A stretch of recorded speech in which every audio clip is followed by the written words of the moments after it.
out the main unit and all accessories. Install the cavi handle.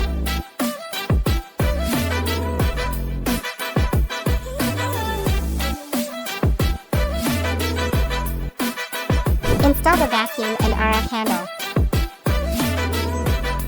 Put all the installed handles into the corresponding accessory holder in turn. Install the filter.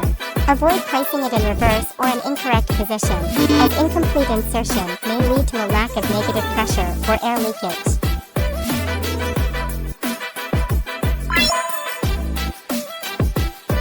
Plug in the power cord and turn on the power switch.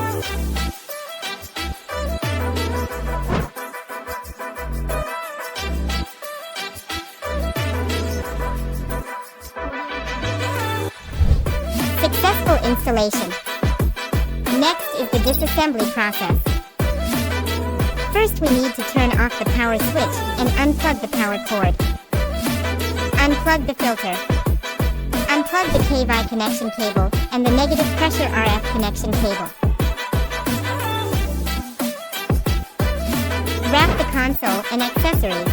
Place the host and accessories in the order shown in the video.